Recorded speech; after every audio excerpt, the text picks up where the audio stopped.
What's up, family? Welcome to the whole story where health overarches literally everything. I'm Brian Middleton, and this is a platform, and this platform is just to give Black men a space to share their stories, their healing, their journeys. And today we have a very, very special guest. Yes, my brother, who I actually met in church, But yeah, we've been bros ever since, staying in contact. And yeah, man, I believe his story is going to be an amazing one. So, uh, put in your seatbelts. Let's get it. What's up, my bro? How are you, man? Hey man, what's up, bro? What's How you up? What's doing? up, man? Hey, doing good, man. Hey, I'm gonna have you just kind of just introduce yourself, man. Tell them who you are, what you do, uh, and etc., man. We'll start off like that. How about that? All right, my name is Sanjay Kobri. I'm married to a wonderful woman, amazing woman. Got to lift her up, and I got three amazing kids. Work at the railroad, and that's kind of like my career. And I go to the Way Church.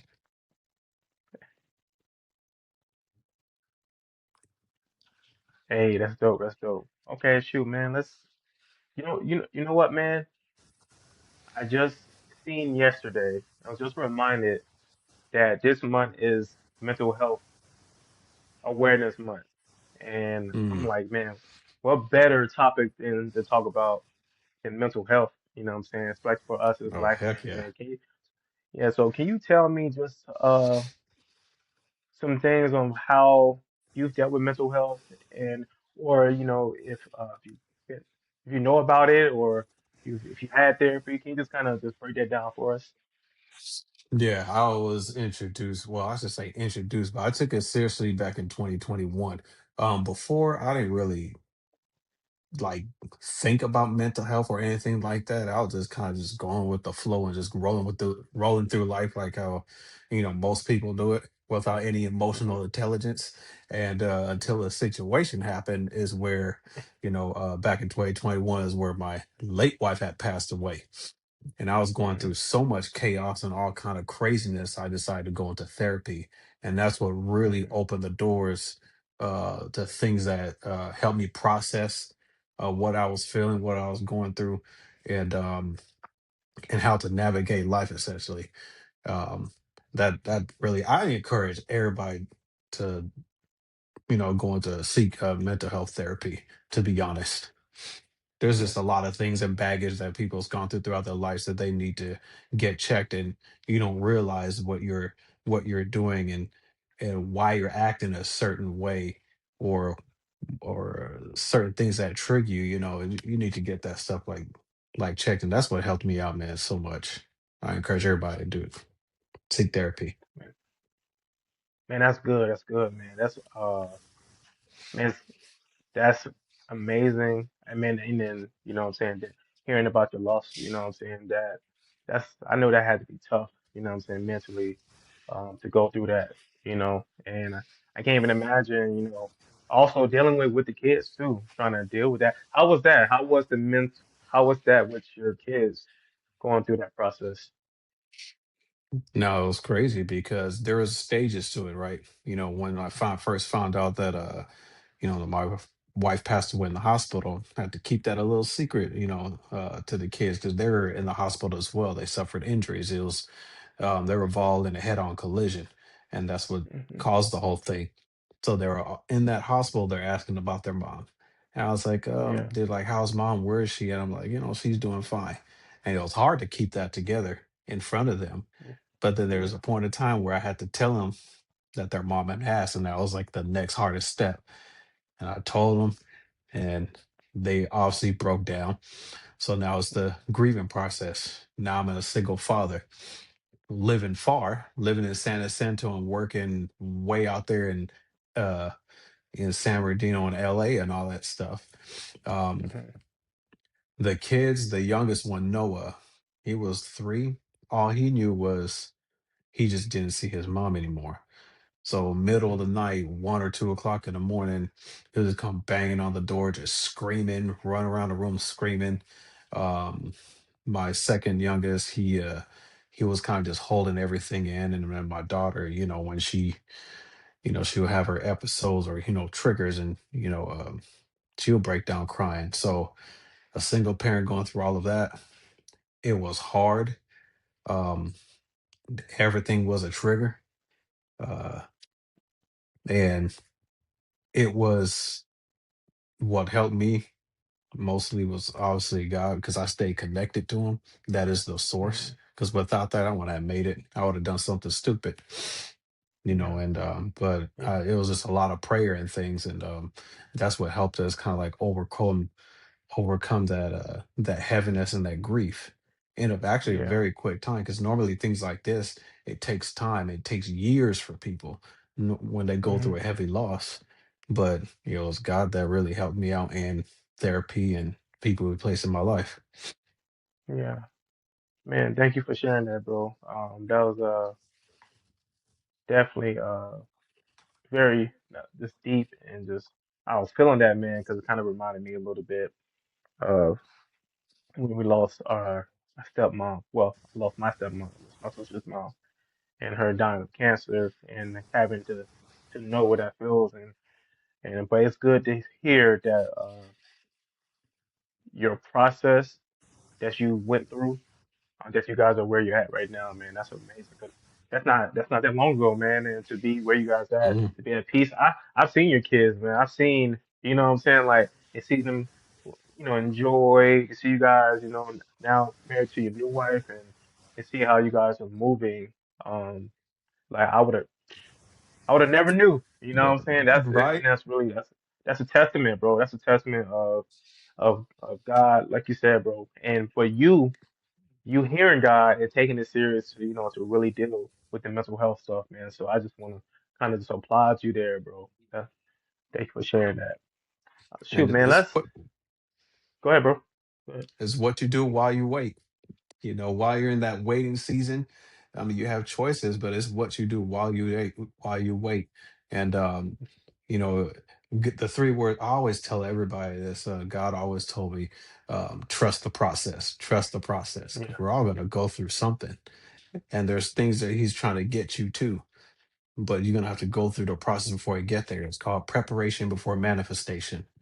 um yeah, and uh and just staying connected and being faithful, that, and also taking mental health therapy and some things. I mean, there's actually way more. That was just a little nugget what was going on. There's way more that happened all at one time, which I don't even know how I survived all that, because there was even hmm attacks and other chaos, and it was a lot. But I mean, if you want me to tell you, I can tell you that too. yeah. If you can, bro, you can share, bro. You can break it down. Shoot, why Okay, not? so you would think, okay, so when someone passes, or well, my wife had passed, when people found out and when I told people, they didn't know how to react. And this is something I didn't know.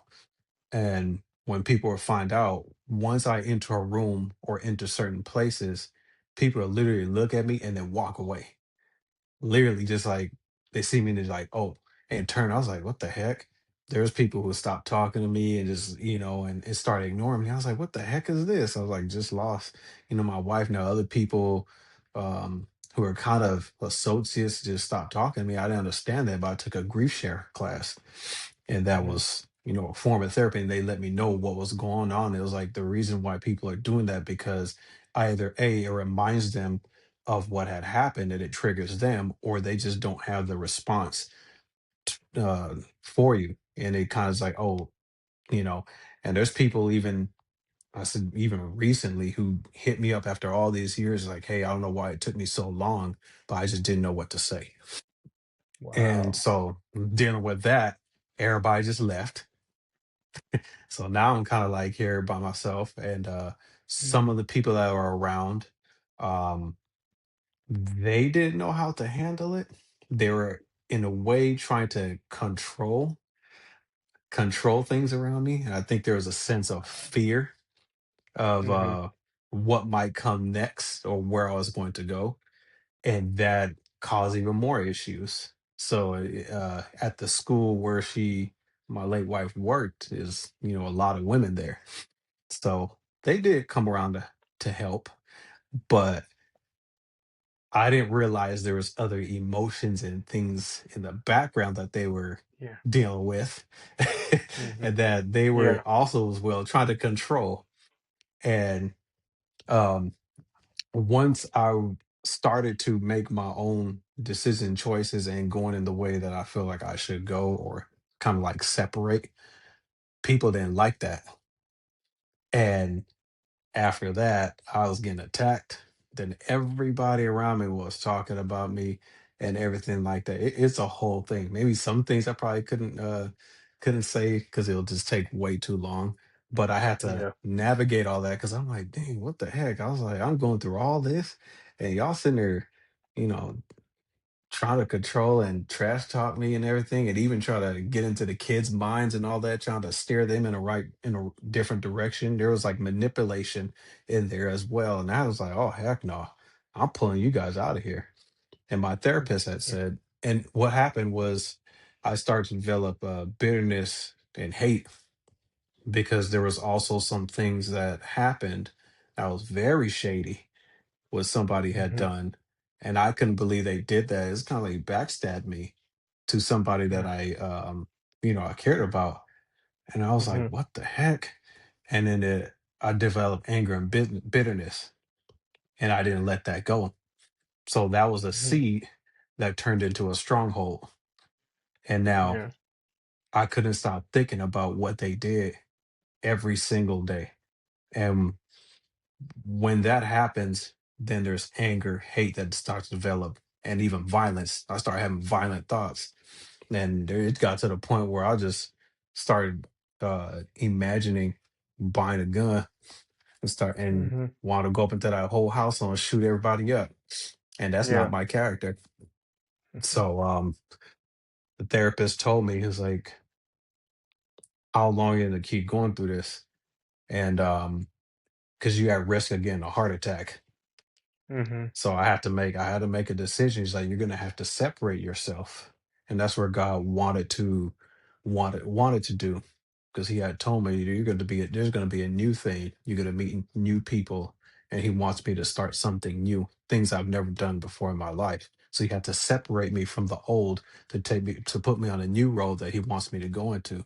But when God tells you something, that's for you. And a lot of times it's going to go against what others want you to do, but you're not living for people, you're living for God, right? And look at Yeah. Jesus. He did things that a lot of the Pharisees and people didn't like, and they hated on him because Hmm. he didn't do what they wanted him to do. And that's exactly how it went. So I had to make that decision. And then I separated myself from that. And I didn't know how life and things was going to go, but I continued. And look where I'm at now. Yeah. Yeah, man. Man, thank you for sharing that for sure, man. Yeah, it seemed like that. That's hectic, especially after going through the situation. Now I have to go through that. Dealing with people instead of just being comforted through the process is wild, man. You know what I'm saying? People, what I've learned through grief is a lot of people don't know how to sit with anybody. Mm, They just start doing anything. Like you said earlier, yeah. man, we're very ignorant to a lot of things when it comes to mental health.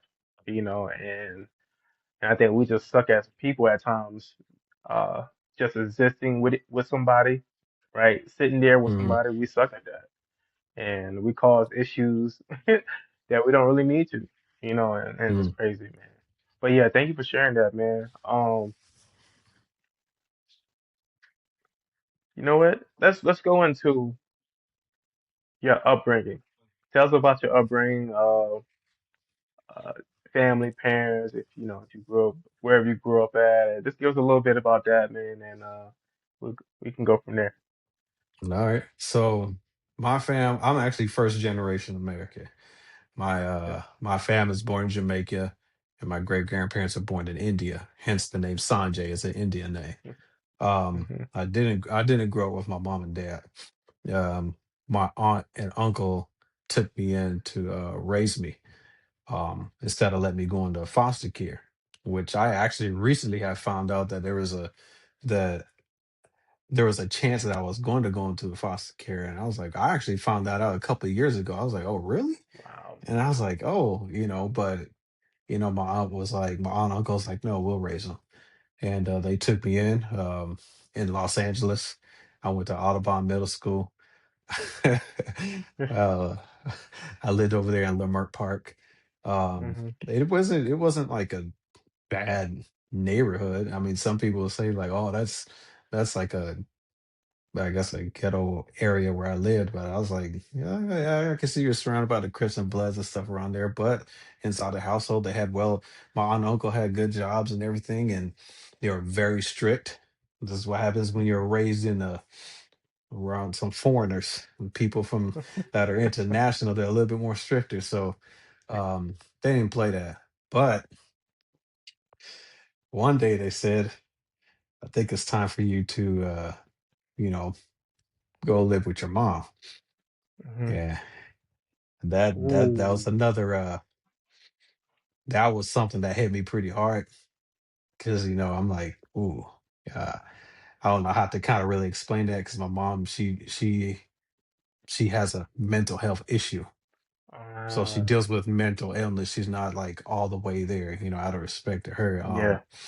Uh, so when I had to live with her, she was with she had a boyfriend who also had a mental illness. So Ooh. now, so Hmm. I'm living with two people that are not all the way there. So that environment was crazy. Yeah. Their thought process and the way they think is all over the place. They're thinking that there's cameras in the walls. It gives you paranoia. There was a lot of things going on. And I'm like, what is this? And this time I'm a teenager now. So I'm like, Hmm. so I stayed away from the house.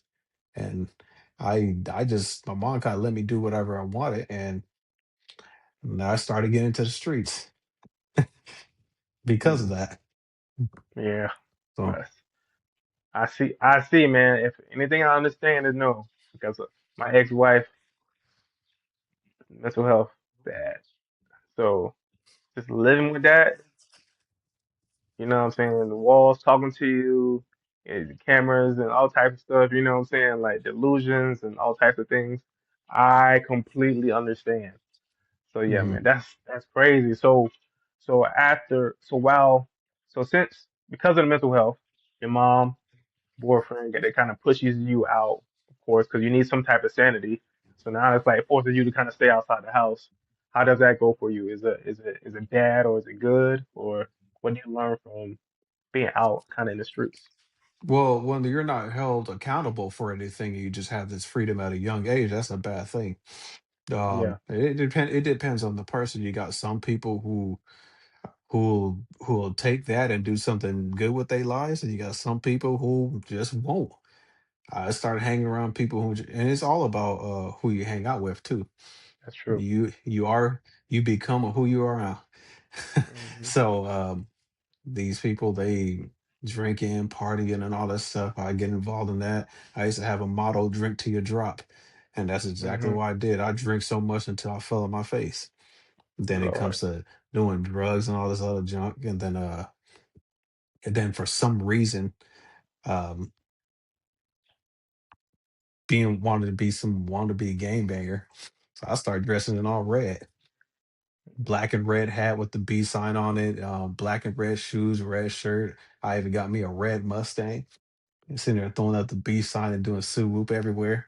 And me and my people around it, it was like, Okay, let's all do it." And you know what that brought? It brought What? that gang lifestyle. Because now I have cribs, neighborhoods I don't know that are, Crips or anything like that.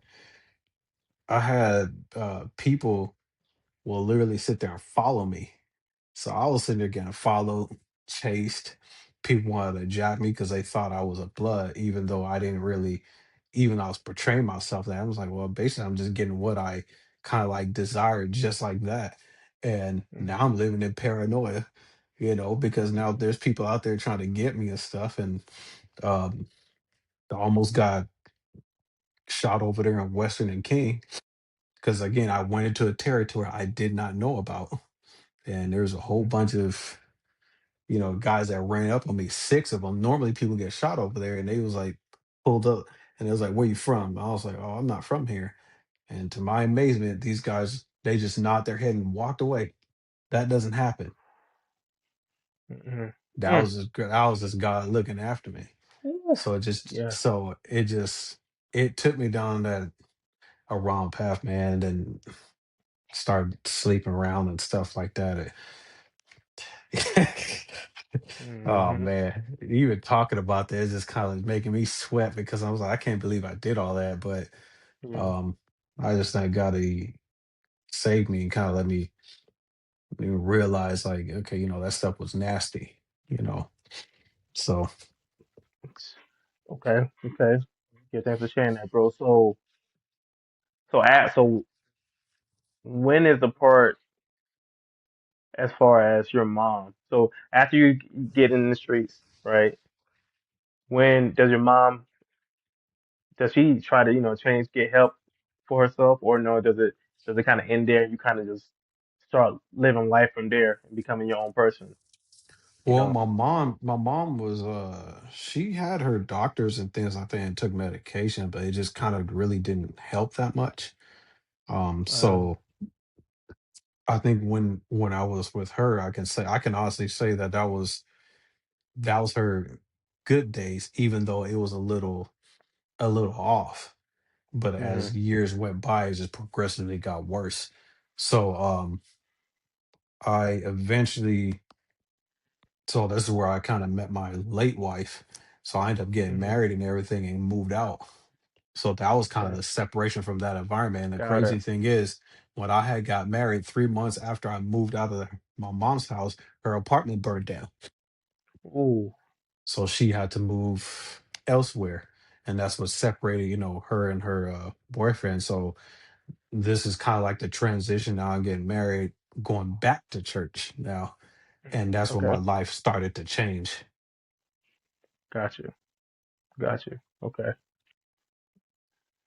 So you meet your wife, Mhm. right? Living this life.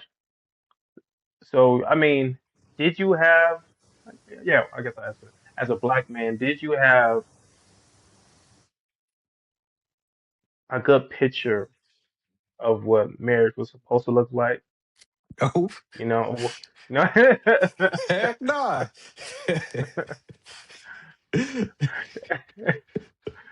So you was pretty much figuring out on the run, on the go then. Oh man, dude. So I didn't know, Okay. especially because of how I handled women, in the past. So now I'm Mhm. trying to unlearn all these things I didn't know. I didn't have anybody to sit there and teach me. So this was kind of like the training ground, and going into a marriage like that.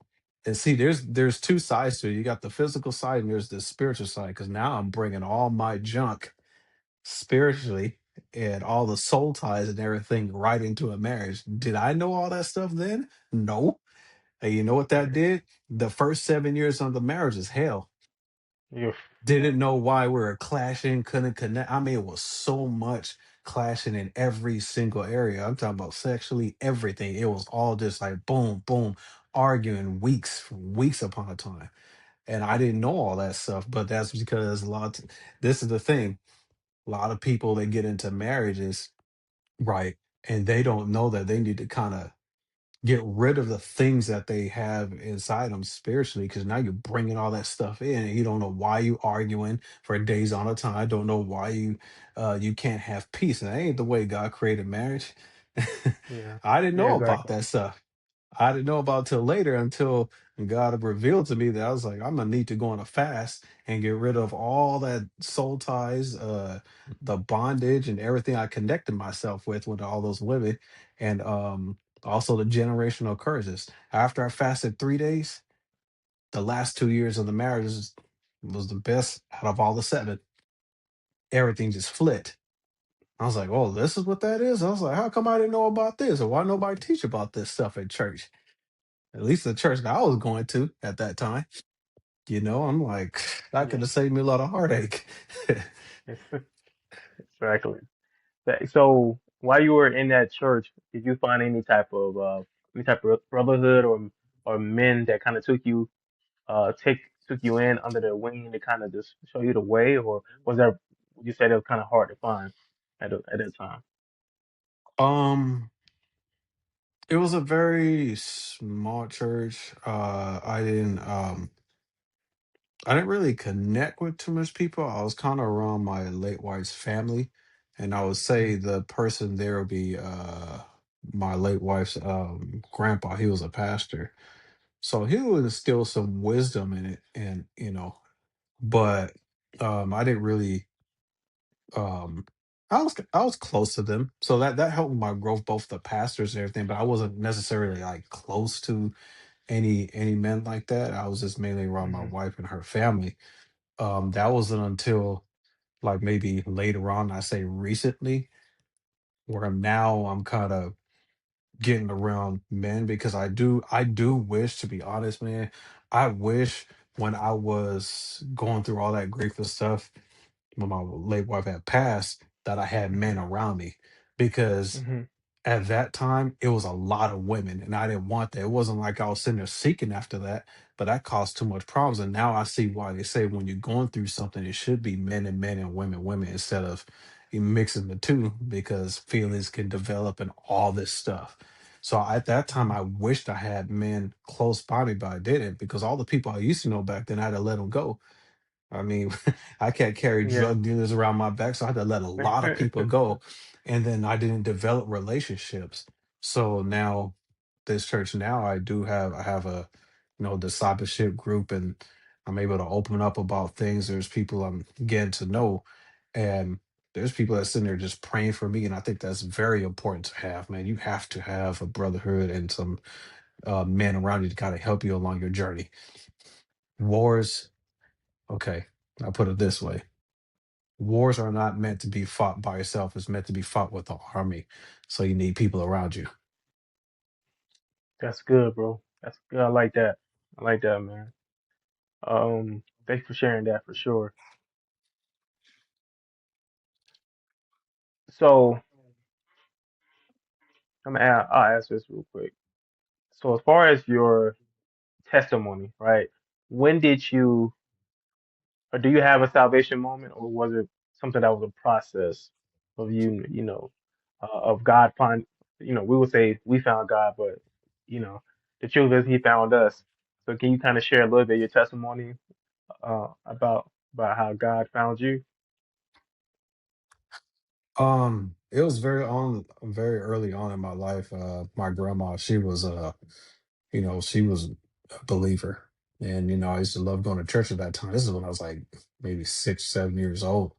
Um, but I did fall away from it, obviously, in my middle of my life. But then when I had got married, that's when started going back to church, and because my late wife, her family and her, grandpa were pastors, that's when everything started to change, and that was like the biggest moment.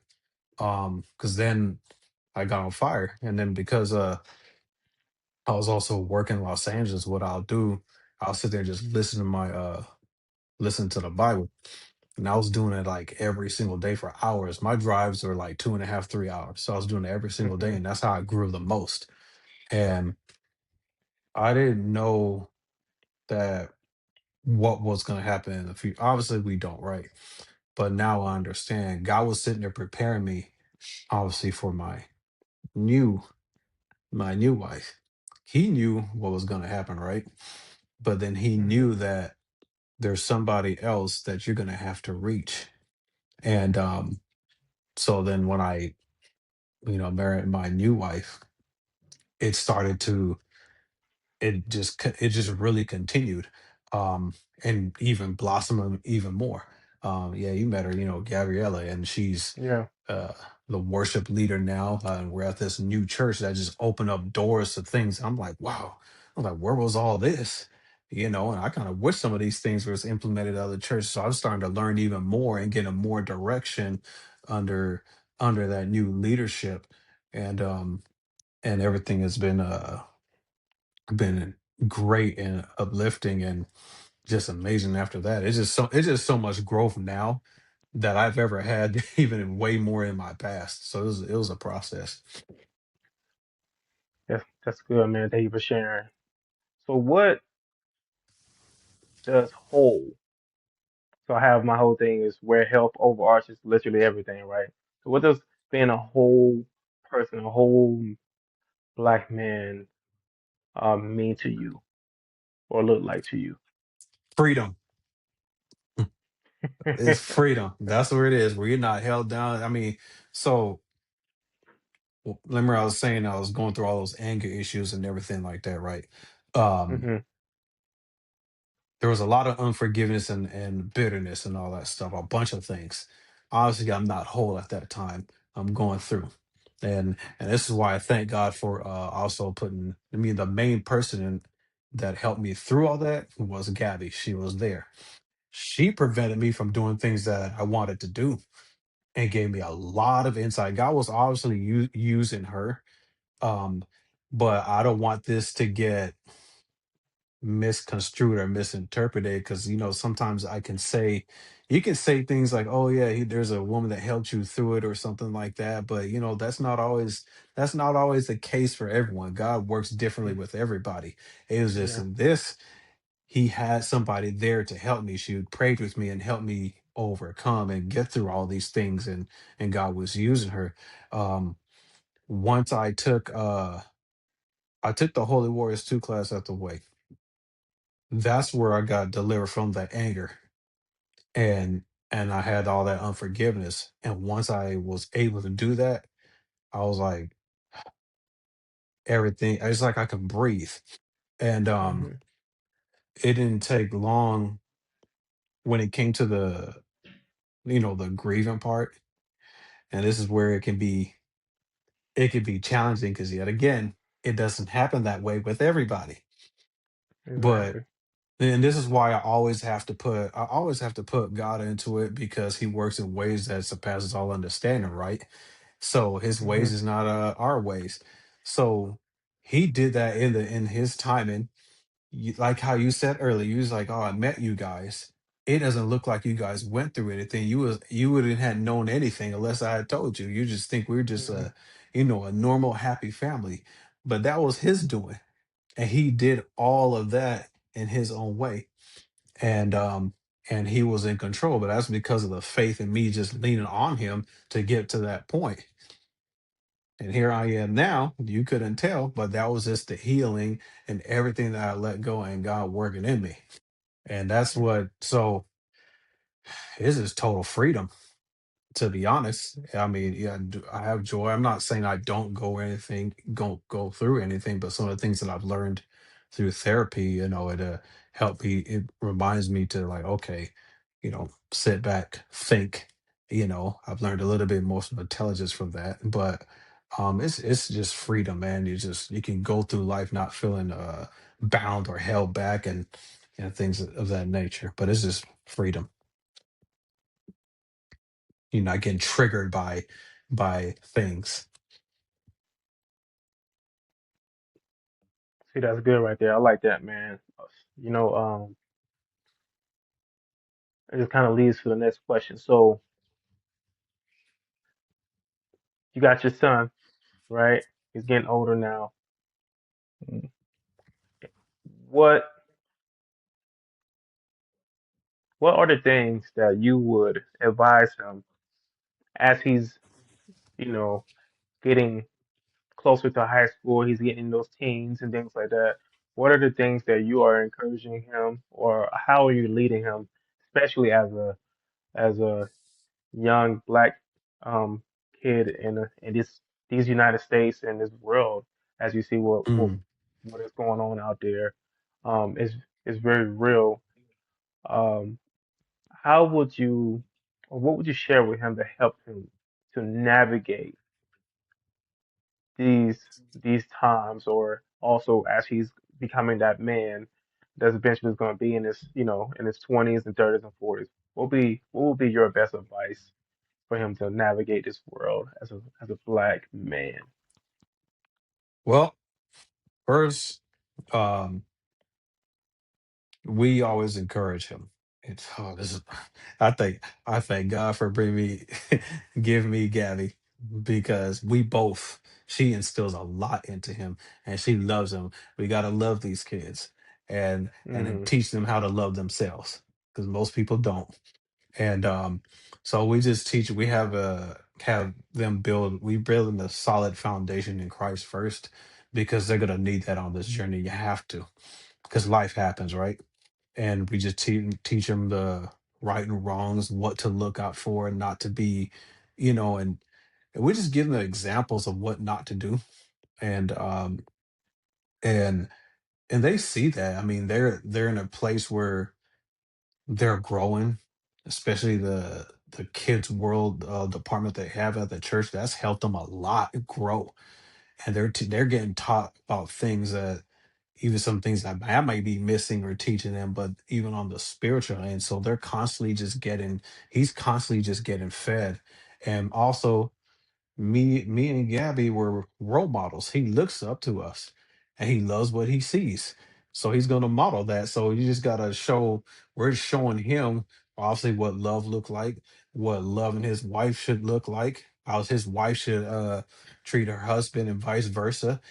Their kids are soaking all this in. So he sees how much we love each other, take care of each other, we don't disrespect each other. So it's by our actions is where he's learning and he's soaking all that in because now in the future he's going to know what to look for um, in a woman, and he's also going to know how to treat a woman because of that.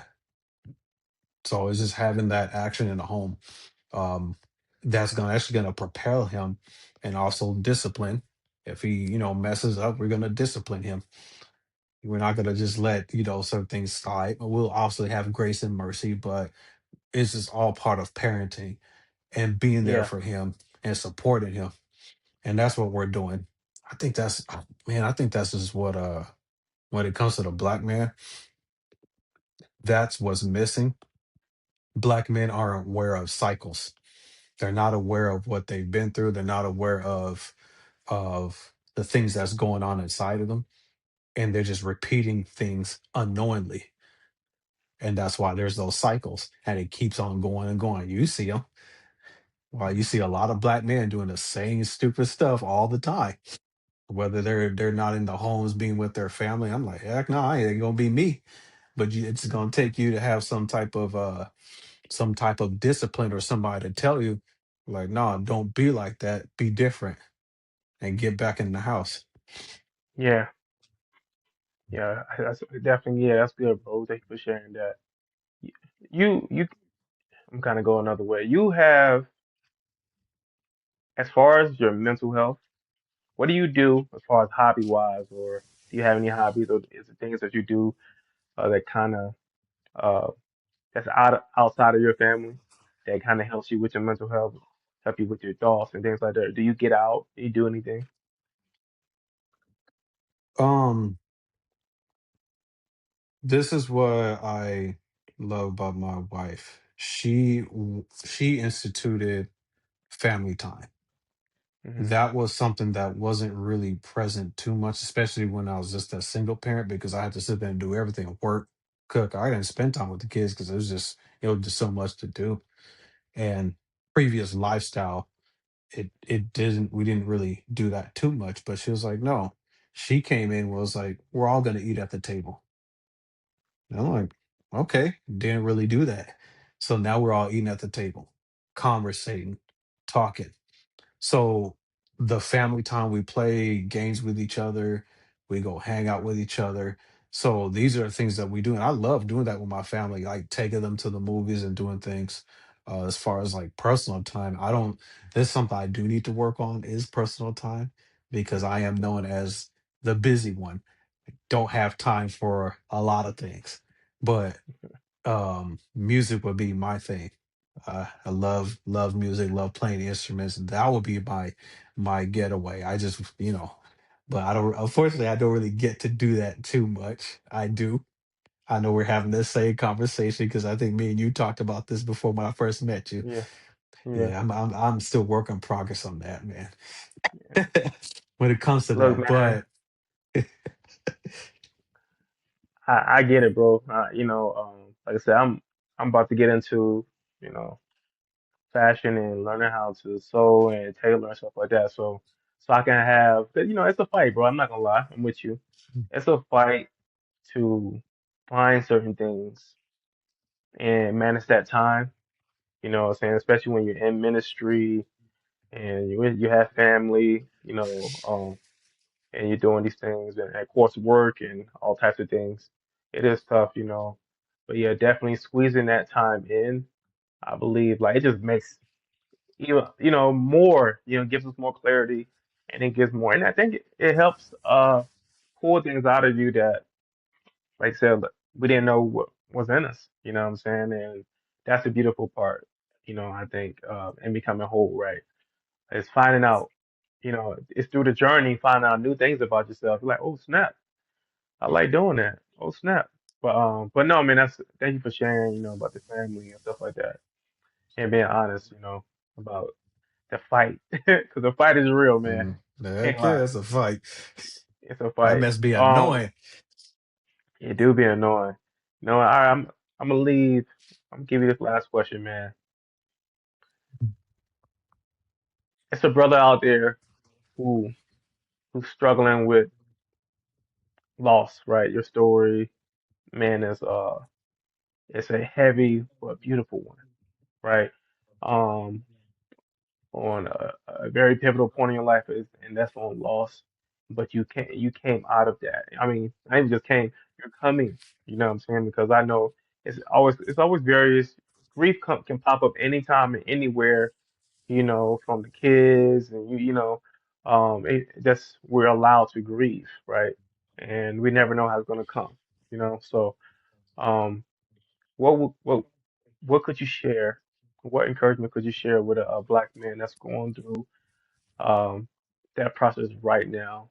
And what kind of encouragement can you give him?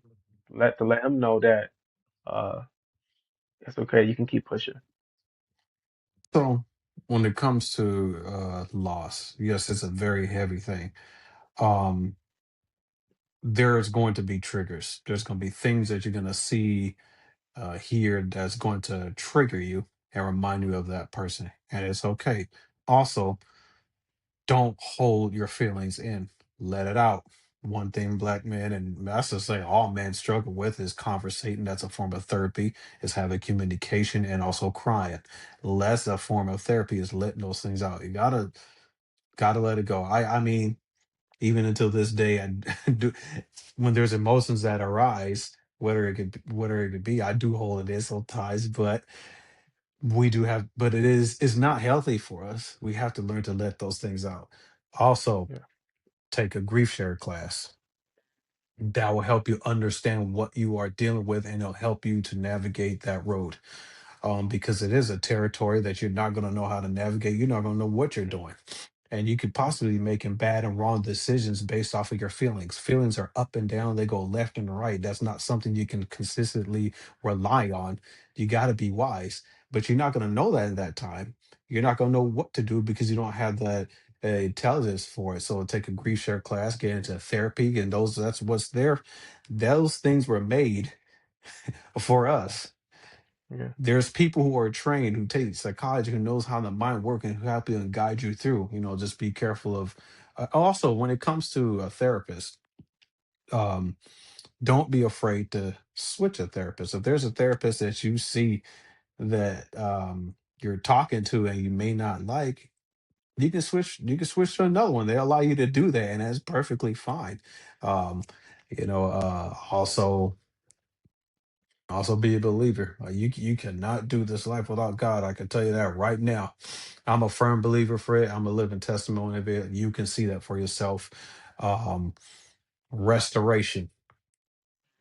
What you have lost, God will restore. Perfect example of this. You see it firsthand. Um, and I could say it like we just talked about wholeness. That's where we're at. We're living it. You can't even tell. We don't be dealing with um any type of, to be honest, we don't even be dealing with any type of grief because God has totally healed us.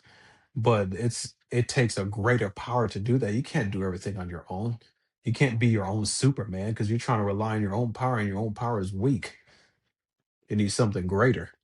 So you have to have Jesus in your life to help you get through those things. Have Jesus, have some trusted men or women, or in this case, men around you, trusted men who are, I would say, who have a solid foundation in Christianity, or a good head on their shoulder, even if they weren't really Christian, just a good head on their shoulders who can truly be there for you, and someone who you can vent to, um, someone, a man that will listen. That would be great. So that way, when you're going through, because at that time when you're grieving, you're gonna want to vent and let it out. You're gonna keep talking, and that man's gonna need to be able to sit there and just listen to you and let you talk. So someone that listens is gonna be key. Man, I just want to thank you, my brother. Uh, man, your story is amazing, and I know for sure, man, that it's going to help some men out there. Um, and like I said, this platform is this, man, so that other black men can see themselves in us, in our stories, and be able to relate and know that uh there are men that's willing to listen, to walk with them, and to help them, to push them, to encourage them, um, to to even deal with, help them, to tell them about themselves, right, and to deal with their situations, and to get them help as far as therapy, to get them help, or rather that's in a group. So I just want to thank you, brother, for just taking this time out, bro, on your busy schedule, man, to share, and to um, all the black men out there. We hope that this is a platform that you guys can come to get help. Um, to even if it's just one person or one thing that you get help by, that we've been able to help you. So if you don't mind, if you like what you see, you can share, subscribe to this channel, and look, man, we look forward to communicating and sharing and walking and doing this life together with you. Mm, right on. Thanks for having me. Hey, if anybody wants to sit there and talk, they can hit me up too. I'm more than happy. Be gotta be open, be open and serving people.